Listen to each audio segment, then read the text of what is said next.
Marcus Johnson woke up with a big smile on his face. Today was a special day. After 5 years of saving money from his job as a computer programmer, he finally had enough to buy a new car. He had saved up $40,000. His old car was giving him many problems, and he was tired of spending money on repairs. Marcus got out of bed and opened his closet. He wanted to look nice but not too fancy. He chose a clean pair of blue jeans and a plain black t-shirt. He did not want the car salespeople to think he had too much money. Many of his friends told him that car dealers sometimes charge more if they think a person has a lot of money. After eating a quick breakfast, Marcus checked his bank account on his phone one more time. The money was there, ready to be spent on his dream car. He had been looking at cars online for weeks. He knew exactly what he wanted: a blue sedan with leather seats, a good sound system, and good gas mileage. The car dealership was called Riverside Auto Sales. It was the biggest one in town with many good reviews online. Marcus had called them yesterday to make sure they had the car he wanted. The man on the phone told him they had 3 blue sedans. As Marcus drove his old car to the dealership, he felt excited. He thought about how nice it would be to have a car that did not make strange noises. He thought about taking long drives on the weekend. Maybe he would even drive to visit his parents who lived 3 hours away. When Marcus arrived at Riverside Auto Sales, the parking lot was half full. There were shiny cars lined up with price tags on the windows. Marcus parked his old car and took a deep breath. He was going to spend more money today than he had ever spent at one time. As he walked toward the main building, Marcus noticed several salespeople talking to customers. They were all smiling and being very friendly. One salesman was showing a white couple a red truck. Another saleswoman was walking with an older man toward a small white car. Marcus walked around the lot by himself for about 15 minutes. He found one of the blue sedans he had seen online. The price tag on the window showed $35,000. This was the one he wanted. He looked inside the windows and liked what he saw. After looking at the car, Marcus walked toward the main building to find a salesperson. He saw a man in a blue shirt with the name tag Rick standing near the door. The man was not helping any customers. "Excuse me," said Marcus with a friendly smile. "I am interested in the blue sedan over there. Can I get some information about it?" Rick looked at Marcus from head to toe. His friendly face changed to a serious one. "Are you sure that car is in your price range?" he asked in a cold voice. Marcus was surprised by the question but stayed calm. "Yes, I have been saving for this car. I can pay for it today." Rick did not smile back. "Wait here," he said and walked away quickly. Marcus stood there feeling confused. He watched as Rick went into an office and closed the door. Through the glass wall, Marcus could see Rick talking to another man in a suit. They both kept looking at Marcus while they talked. Marcus felt uncomfortable but decided to wait. He had dealt with people treating him differently because of his skin color before. He was not going to let it ruin his special day. After 10 minutes of waiting, Marcus saw the man in the suit walking toward him. The man did not look friendly. His name tag said, "Tom Wilson, Sales Manager." "How can I help you?" Tom asked without smiling. "I would like to see the blue sedan and maybe take it for a test drive," Marcus said politely. "And how were you planning to pay for such an expensive car?" Tom asked with doubt in his voice. Marcus was starting to feel angry but kept his cool. "I told the other salesman, I can pay in full today. I have been saving for this car for 5 years." Tom crossed his arms. "We have had some problems with people wasting our time lately. I will need to see proof that you can afford this car before we go any further." Marcus felt his heart beating faster. He had faced this kind of treatment before, but it still made him upset. He had worked hard for his money. He deserved to be treated with respect like any other customer. "I can show you my bank statement right now," Marcus said calmly. He took out his phone and opened his banking app. "See, I have more than enough money to buy the car." Tom looked at the phone screen with surprise in his eyes. He seemed not to expect Marcus to have so much money, but instead of apologizing, Tom became more suspicious. "How did you get all this money?" Tom asked with narrow eyes. "What do you do for work?" Marcus took a deep breath. "I am a computer programmer at TechSoft. I have worked there for 7 years. And with all respect, I do not think other customers have to explain where their money comes from." Marcus noticed that other people in the dealership were starting to look at them. A young couple nearby stopped talking to listen. An older woman waiting in the sitting area was watching with worried eyes. "Look," Marcus said more quietly, "I just want to see the car and take it for a test drive. If I like it, I will buy it today. That is all." Tom nodded slowly but did not smile. "Wait here," he said, and walked back to his office. Marcus watched through the glass as Tom picked up a phone. He kept looking at Marcus while talking. After a few minutes, Tom put down the phone and typed something on his computer. Then he printed a paper and walked back to Marcus. "Fill this form," Tom said, handing Marcus the paper. "It is our standard procedure for all customers." Marcus looked at the form. It asked for much more information than seemed normal for a test drive. It wanted his work history for the past 5 years, 3 references, and his credit history. Marcus had visited 2 other car dealerships last month, and they had not asked for this much information. "Is this really your standard form?" Marcus asked. "I have been to other dealerships, and they only asked for my license to test drive a car." Tom crossed his arms again. "This is our policy. If you want to see the car, you need to fill the form." Marcus noticed a white man about his age walking in through the front door. Rick, the first salesman who had ignored Marcus, immediately went to greet the new customer with a big smile. Within 5 minutes, Rick was handing the man keys for a test drive. No special form, no questions about his money. Marcus felt anger growing inside him, but he stayed calm. He had 2 choices. He could leave and go to another dealership, or he could stand up for himself. He decided to stand up. "I want to speak to the owner of this dealership," Marcus said in a firm voice. Tom laughed a little. "The owner is not here today. And even if she was, she would tell you the same thing. These are our rules." "Then I will wait here until I can speak to someone else," Marcus said. He sat down in one of the chairs in the waiting area. Tom seemed annoyed. He went back to his office and made another phone call.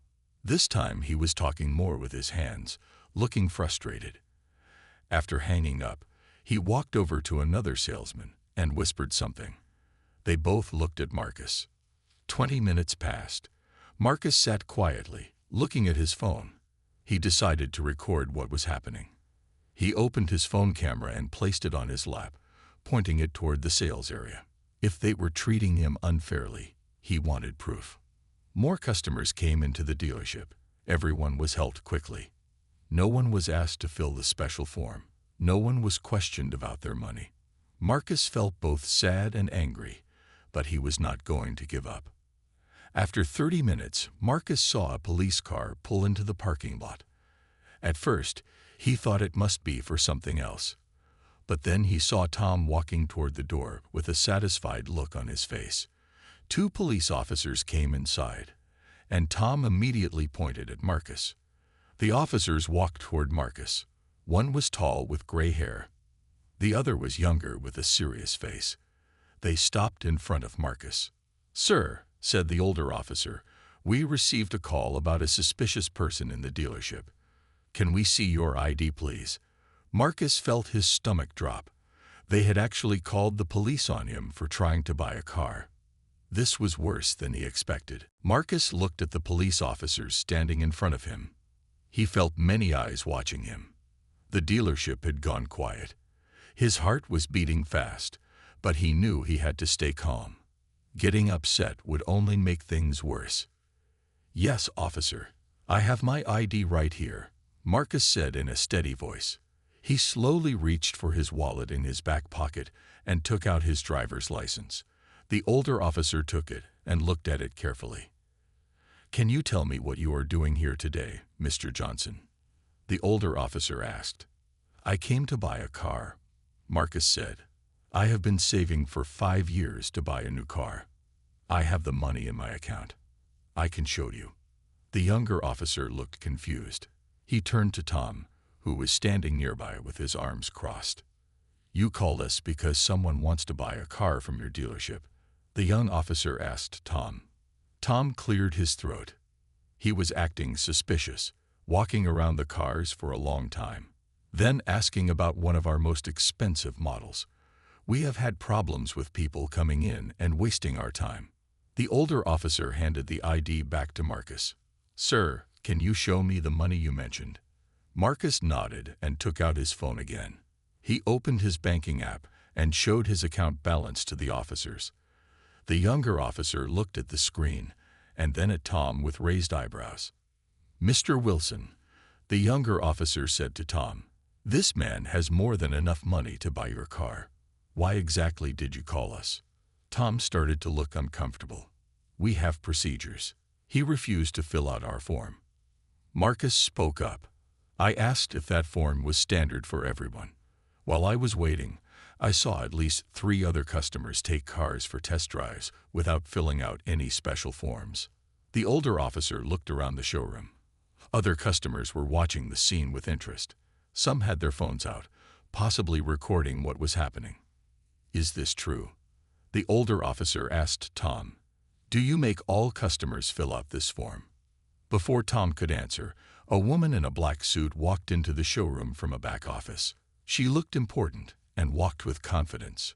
She had a name tag that read Patricia Reynolds, owner. What is going on here? Patricia asked, looking at the police officers and then at Tom. The younger officer explained the situation to Patricia.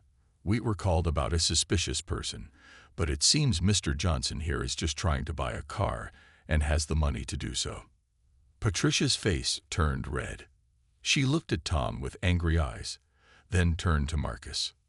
Mr. Johnson, I am so sorry about this, she said in a sincere voice. This is completely unacceptable. Please come to my office so we can talk. Tom tried to say something, but Patricia held up her hand to stop him. We will discuss this later, Tom, she said in a firm voice. The police officers looked at each other. The older one spoke to Marcus. Sir, do you feel safe staying here to resolve this, or would you like us to stay? Marcus thought for a moment.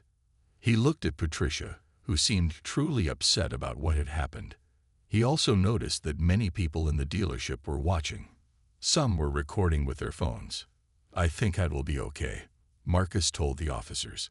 Thank you for being professional about this. As the officers prepared to leave, the younger one handed Marcus a business card. If you have any problems, call me directly, he said quietly. Patricia led Marcus toward her office, but Marcus stopped. He picked up his phone from the chair, making sure it was still recording. He had a feeling he might need proof of what happened next. As they walked to Patricia's office, Marcus noticed a young woman standing near the coffee area. She was looking at her phone with wide eyes. She showed it to the man next to her. It is already on Twitter, the woman said loud enough for Marcus to hear. Someone posted a video of what just happened. Marcus realized that what had started as a simple trip to buy a car had turned into something much bigger. He followed Patricia into her office, wondering what would happen next and how many people would end up seeing what had happened to him today. Patricia closed the door to her office and offered Marcus a seat in front of her desk. The office was large with awards and pictures on the walls. Through the glass walls, Marcus could see people in the showroom still looking their way. Some were on their phones, probably sharing what they had seen. Mr. Johnson, I cannot tell you how sorry I am for what happened today, Patricia said as she sat down. Her voice sounded truly upset. This is not how we do business here at Riverside Auto Sales. Marcus sat quietly for a moment. He had his phone in his hand, still recording. He placed it on the desk where both he and Patricia could see it was recording. I hope you do not mind if I record our talk, Marcus said. After what just happened, I think it is best to have everything on record. Patricia nodded. I understand completely. I would do the same thing in your position." She took a deep breath and continued. "What Tom and Rick did was wrong. We do not have any special forms that some customers need to fill out and others do not. We do not call the police on customers who want to buy cars. And we certainly do not treat people differently based on how they look." Marcus looked at Patricia closely. She seemed honest, but he had questions. "If that is true, then why did your employees treat me this way?" Marcus asked. "Why did the sales manager call the police when all I wanted to do was test drive a car that I can clearly afford?" Patricia looked down at her desk. "I wish I had a good answer for you, Mr. Johnson.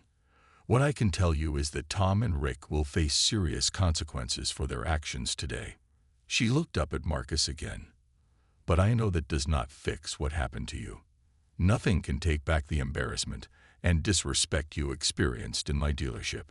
Marcus nodded. He appreciated her honesty, but he was still upset about what had happened. "You know, I saved for 5 years to buy this car," Marcus said. "I was so excited this morning. I told my family and friends I was finally getting my dream car today. And instead, I got treated like a criminal." Patricia listened without interrupting. When Marcus finished speaking, she opened a drawer in her desk and took out a set of car keys. "Mr. Johnson, I would like to offer you the car you were interested in at a 20% discount," she said, placing the keys on the desk. "I know this does not make up for what happened, but I want you to know that we value your business." Marcus looked at the keys. Part of him wanted to take the offer and leave with his new car, but another part of him felt that taking a discount would be like saying what happened was okay if the price was right. "Thank you for the offer," Marcus said. "But right now, I need to think about whether I still want to buy a car from this dealership." Patricia nodded with understanding. "Of course, the offer will stay open if you decide to accept it later." Just then, there was a knock on the office door. Patricia's assistant opened the door with a worried look on her face. "Ms. Reynolds, I think you need to see this," the assistant said, holding out her phone. Patricia took the phone and looked at the screen. Her eyes grew wide. She handed the phone to Marcus. On the screen was a video of what had happened in the showroom. It showed Tom talking to the police officers and pointing at Marcus. It showed the young officer looking surprised when he saw Marcus's bank account. It had already been shared thousands of times on social media. The caption read, "Black man with cash to buy car gets police call on him at Riverside Auto Sales." Marcus handed the phone back to the assistant. Now he understood why so many people in the showroom had been on their phones. The story was spreading fast. "It seems like this situation has gone beyond just you and me," Patricia said quietly. "How would you like to handle this, Mr. Johnson?" Marcus thought for a moment. He had not planned to become the center of attention. He had just wanted to buy a car. But now that this was happening, maybe there was a way to turn it into something positive. "I think we need to talk about more than just my car purchase now," Marcus said. "This is about how your business treats people and what you plan to do to make sure this never happens to anyone else." Patricia nodded slowly. She knew Marcus was right. This was now about much more than selling one car. By the time Marcus left the dealership, the video had spread across the internet. His phone kept buzzing with messages from friends and family who had seen it. He had not bought the car. He told Patricia he needed time to think about everything that had happened. The next morning, Marcus woke up to find that local news stations were talking about the incident. He turned on his TV and saw the video playing. The news reporter was standing outside Riverside Auto Sales. "Yesterday, Marcus Johnson went to buy a car at this dealership, but ended up having the police call on him," the reporter said. The video of the incident has now been viewed over 1 million times online. Marcus sat on his couch, feeling surprised. He had not expected this much attention. His phone rang. It was a number he did not know. "Hello," Marcus answered. "Mr. Johnson, this is Lisa Chen from Channel 8 News. We would like to interview you about what happened at Riverside Auto Sales yesterday. Would you be willing to share your story?" Marcus thought about it. He had not planned to be on TV, but maybe talking about what happened could help prevent it from happening to someone else.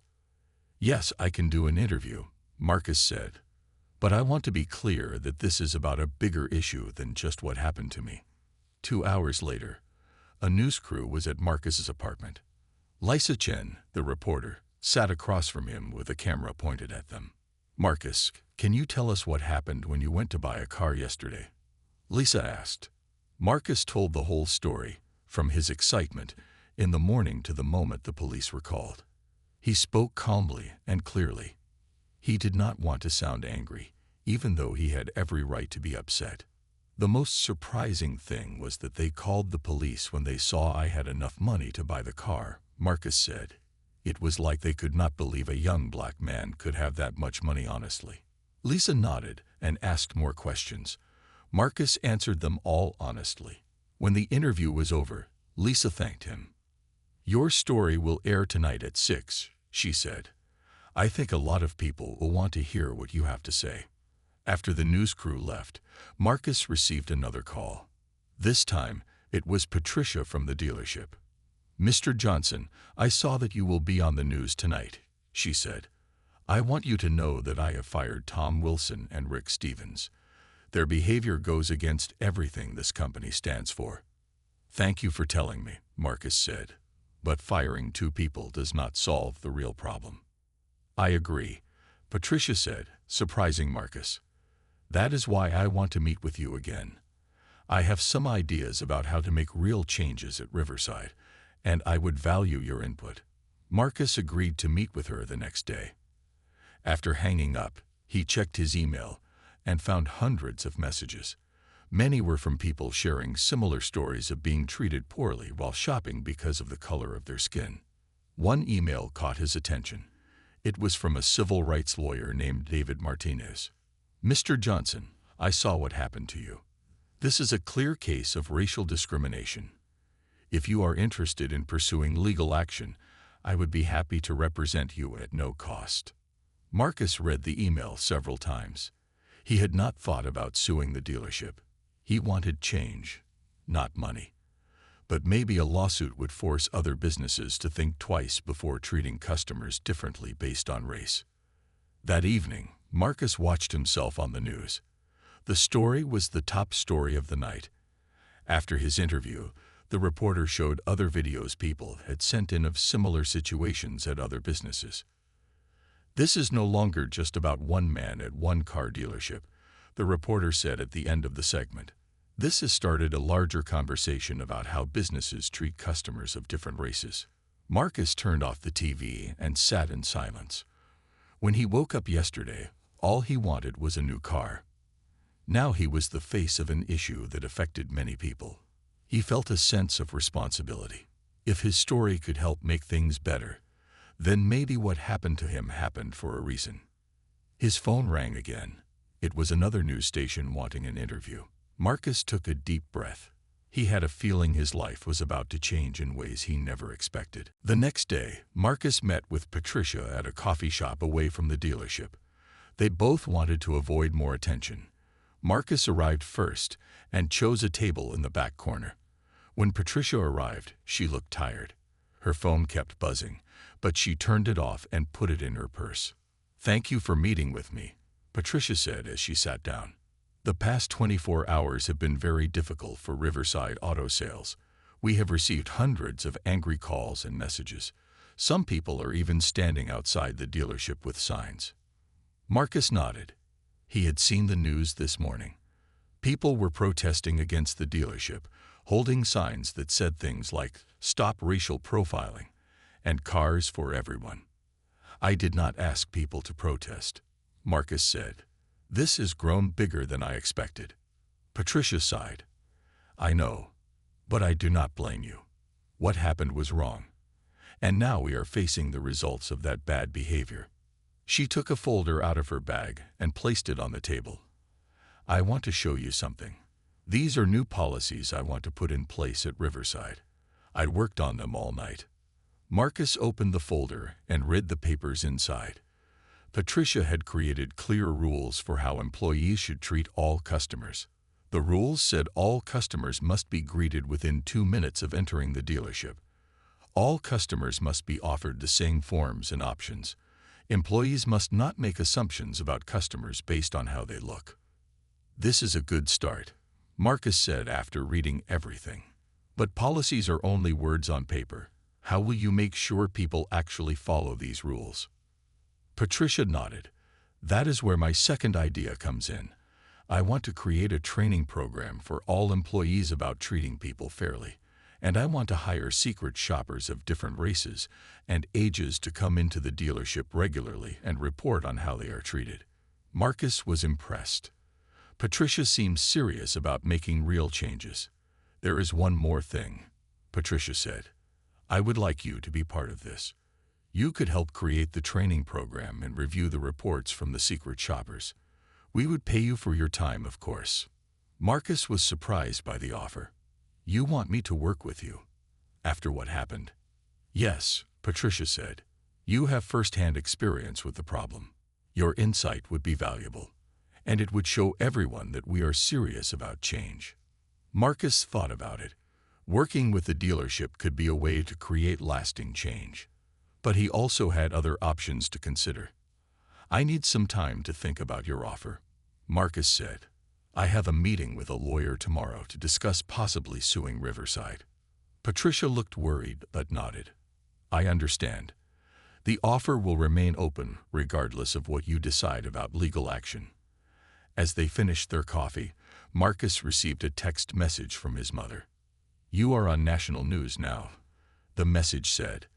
They are talking about your story on Good Morning America. Marcus showed the text to Patricia, whose eyes grew wide. This has gone beyond local news, she said quietly. The whole country is watching now. As they left the coffee shop, a woman recognized Marcus from TV. She came up to him with tears in her eyes. Thank you for speaking up, she said.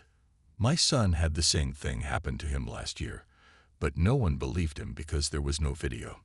Marcus did not know what to say. He simply nodded and thanked the woman. As she walked away, he turned to Patricia. This is why policies and training matter, he said. It is not just about what happened to me. It is about all the people this happens to every day. Patricia looked at Marcus with new understanding. You are right, and that is why I hope you will consider working with us. As Marcus drove home, he thought about everything that had happened in just 2 days. He still did not have a new car, but he did have a chance to make a difference. The question was, what would be the best way to do that? By working with the dealership to create change from the inside, or by taking legal action to send a message that discrimination has consequences. When he got home, his phone was ringing again. This time, it was a producer from a national talk show. They wanted him to come to New York to share his story. Marcus sat down on his couch, feeling overwhelmed. His simple car shopping trip had turned into something that could change his life forever. The meeting with lawyer David Martinez took place at his downtown office. The building was tall with many glass windows. David met Marcus in the lobby and led him to a large meeting room. Thank you for coming, Mr. Johnson, David said as they sat down. Your case has caught national attention for good reason. What happened to you was clearly wrong and against the law. Marcus nodded. I want to make sure this does not happen to other people. Patricia, the owner of Riverside, has offered to work with me on new policies and training. But I wonder if legal action would send a stronger message. David placed his hands on the table. Legal action would definitely send a strong message. We could file a discrimination lawsuit against Riverside Auto Sales. With the video evidence and all the witnesses, we have a very strong case. He opened a folder and showed Marcus some papers. If we win, which I believe we would, the dealership would likely have to pay you a large amount of money for the embarrassment and emotional stress they caused. Marcus looked at the papers but did not feel excited about the money. What about making changes at the dealership? Would a lawsuit force them to change how they operate? Yes, David said. The court could order them to create new policies and training programs. But from what you told me, it sounds like the owner is already willing to do that without a lawsuit. David leaned back in his chair. There is another option. We could negotiate a settlement with the dealership. They would pay you some money, and in return, they would agree to make specific changes to their business practices. We could put everything in writing to make sure they follow through. Marcus thought about this option. It seemed like a good middle path. The dealership would face consequences, but they could also work together on making positive changes. I like that idea, Marcus said. Can we set up a meeting with Patricia to discuss it? David nodded. I will call her today. But first, I heard you have been invited to New York to appear on a national talk show. Is that true? Yes, Marcus said. They want me to fly out tomorrow. I think you should go, David said. Your story is important. The more people who hear it, the more pressure businesses will feel to treat all customers with respect. The next day, Marcus was on a plane to New York City. He had never been there before. The city was bigger and louder than he expected. A car picked him up at the airport and took him to a hotel near the TV studio. Early the next morning, he was in the makeup room getting ready for the show. The host, a famous woman named Jessica King, came in to meet him before they went on air. Marcus, thank you for coming on our show, Jessica said warmly. Your story has touched so many people. We have been getting calls and emails all week from viewers who want to hear directly from you. Marcus felt nervous but tried to stay calm. I never expected all this attention. I just want something good to come from what happened. When it was time for the show, Marcus walked onto the stage. The bright lights and the large audience made his heart beat faster. He sat in a comfortable chair across from Jessica as cameras pointed at them. Today we have Marcus Johnson with us, Jessica said to the camera. By now, many of you have seen the video of Marcus having the police called on him while trying to buy a car. Marcus, can you tell us what was going through your mind when you saw the police officers walk into that dealership? Marcus took a deep breath. Honestly, I was shocked and embarrassed. I had saved for years to buy that car. It was supposed to be a happy day. Instead, I was treated like I did not belong there, like I could not possibly have enough money to buy a car honestly. The audience was completely quiet, listening to every word. What do you hope will happen now? Jessica asked. I hope businesses will learn that you cannot judge people by how they look, Marcus said. And I hope anyone who experiences this kind of treatment will speak up about it. The only way things will change is if we bring these problems into the light. The audience burst into applause. Many people stood up, clapping loudly. After the show, Marcus checked his phone. He had dozens of new messages. One was from Patricia. She had seen him on TV and wanted to meet with him and his lawyer as soon as he returned home. She was ready to discuss a settlement and make real changes at Riverside. Another message surprised him even more. It was from the CEO of Autoworld, the largest car company in the country. The message said the CEO had seen Marcus on TV and wanted to talk to him about being part of a new company program to ensure fair treatment in all their dealerships across the country. 1 week after returning from New York, Marcus sat in a large conference room with his lawyer David, Patricia from Riverside Auto Sales, and her lawyer. They had been meeting for 3 hours, working out the details of their agreement. So to summarize, David said, looking at his notes, Riverside Auto Sales agrees to pay Marcus Johnson $50,000 for the discrimination he experienced. They also agree to implement new customer service policies, provide training for all employees twice a year, and hire secret shoppers to test how employees treat people of different backgrounds. Patricia nodded. We also agree to donate $25,000 to the Equal Rights Organization, which works to fight discrimination in our community. Marcus liked this part of the agreement. The money going to the organization would help many people, not just him. And Marcus agrees to work as a consultant for Riverside for 1 year, David continued. He will help develop the training program and review reports from the secret shoppers. Riverside will pay him for this work separate from the settlement money. Marcus nodded. He had decided to work with Riverside because he believed that was the best way to create lasting change. He still had his regular job as a computer programmer, but he would spend some evenings and weekends on this project. "I think we have covered everything," Patricia's lawyer said. "Shall we sign the papers?" Everyone signed the agreement. As they shook hands, Patricia looked at Marcus. "Thank you for giving us a chance to make things right. I know we cannot erase what happened, but we can use it to become better." After the meeting, Marcus had another important appointment. He was meeting with James Wilson, the CEO of AutoWorld. They met at the company headquarters, a tall building with the AutoWorld logo on top. James welcomed Marcus into his office. "I was very moved by your story, Mr. Johnson.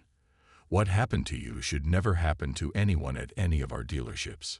He showed Marcus a plan for a new program called Respect for All Customers.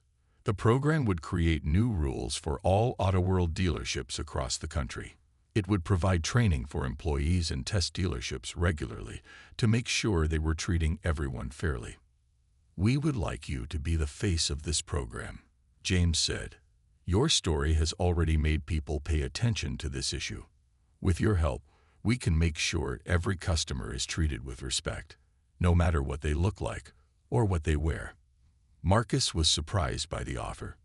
"You want me to work with AutoWorld to help change how dealerships treat customers across the whole country?" James nodded. "Yes, we would feature you in training videos and advertisements for the program. You would also consult with our team as we develop the program. We would pay you well for your time and contribution." This was a much bigger opportunity than working with just one dealership. Marcus could help change how car dealerships across the entire country treated their customers. "I need some time to think about it," Marcus said. "This is a big decision." James understood. "Of course. Take all the time you need." That evening, Marcus called his parents to tell them about both offers.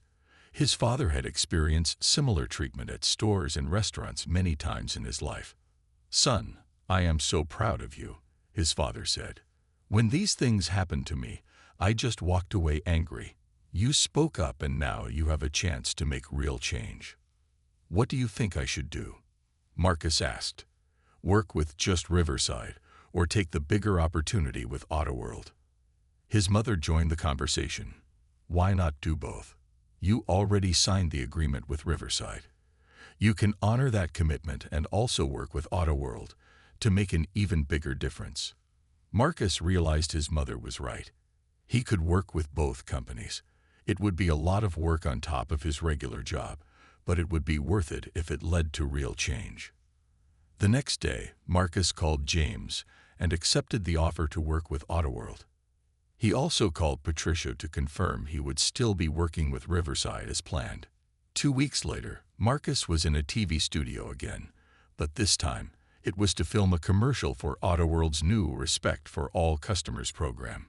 In the commercial, Marcus told his story briefly and then explained how AutoWorld was working to make sure all customers were treated with respect and dignity. "Every person who walks into a dealership deserves the same great service," Marcus said to the camera, "no matter what they look like, what they wear, or where they come from." As the camera crew packed up their equipment, James approached Marcus. "The commercial looks great. It will start airing next week on channels across the country." Marcus nodded but seemed distracted. James noticed and asked if something was wrong. "I just realized something funny," Marcus said with a small smile. "After all this, I still have not bought a new car." James laughed. "Well, we should fix that. I think it is time you finally got that blue sedan you wanted." 1 year had passed since that day when Marcus Johnson walked into Riverside Auto Sales hoping to buy a car. So much had changed in his life since then.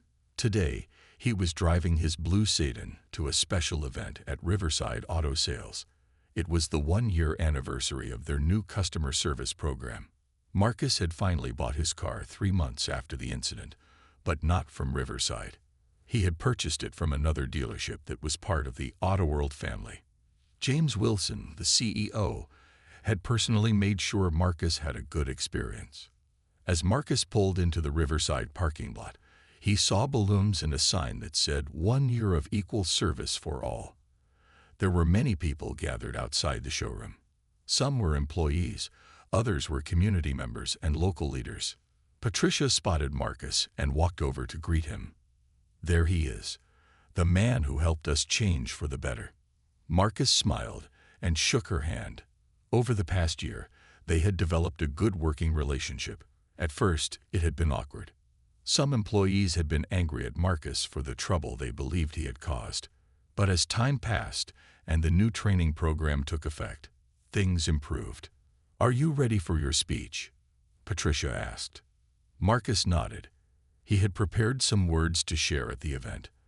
As a consultant for both Riverside and Autoworld, he had become comfortable speaking to groups. Inside the showroom, chairs had been set up facing a small stage. The room was full of people. Marcus recognized many faces. The mayor was there, along with reporters from local news stations. There were also ordinary people who had come to support the event. Patricia welcomed everyone and spoke about the changes at Riverside over the past year. "Our new policies and training have made us a better business. Our customer satisfaction ratings have gone up 30%.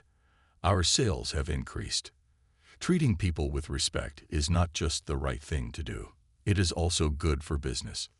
She then introduced Marcus, who walked up to the stage. As he looked out at the crowd, he remembered how nervous he had felt the first time on national television. Now he felt confident. "1 year ago, I walked into this dealership excited to buy a new car," Marcus began. "Instead, I experienced something that no one should ever experience. I was judged not by my character or my bank account, but by the color of my skin." The room was silent as Marcus continued. "What happened that day was painful, but what has happened since then shows that good can come from difficult situations." He talked about the changes at Riverside, how the new training program had helped employees recognize and overcome their biases. He mentioned the secret shopper program that regularly tested how employees treated people of different backgrounds. "The most important change is not in policies or programs," Marcus said. "It is in people's hearts and minds. The employees here have learned to see past first impressions and treat everyone with the same respect and service." Marcus then spoke about his work with Autoworld and how their Respect for All Customers program had now been implemented at over 500 dealerships across the country. "Because one person with a phone recorded what happened here that day, thousands of people will have better experiences when they shop for cars," Marcus said. "That is the power of speaking up when something is wrong."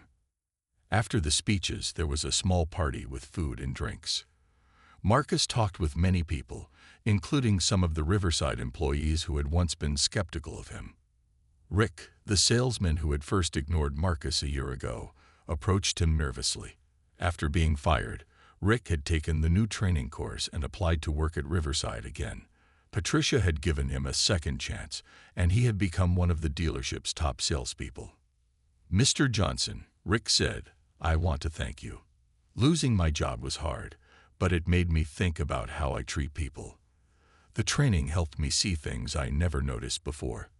I am a better person now, and a better salesman too." Marcus appreciated Rick's words. This was the kind of change he had hoped for. As the event wound down, Patricia walked Marcus to his car. "What you started here has spread to other businesses in town," she said. "The bank across the street now has similar training. So does the department store in the mall. You created a ripple effect." Marcus smiled as he looked at his blue sedan. "All I wanted that day was to buy a car. And all I wanted was to sell one," Patricia replied with a laugh. "I guess we both got much more than we expected." As Marcus drove home, he thought about everything that had happened in the past year. His simple trip to buy a car had turned into something much more significant. He had not planned to become an advocate for fair treatment, but sometimes life takes unexpected turns. The settlement money had helped him pay off some debts and start a small savings fund. The consulting work had given him new skills and connections, but the most valuable thing was knowing that he had helped create positive change. Marcus turned on the radio and heard a familiar commercial. It was the Autoworld Respect for All Customers advertisement that he had helped create. His voice came through the speakers, talking about treating everyone with dignity. He smiled as he drove. He had gone from being a man who just wanted to buy a car to a man who had helped change how car dealerships across the country treated their customers. Sometimes, the most important journeys are the ones we never plan to take.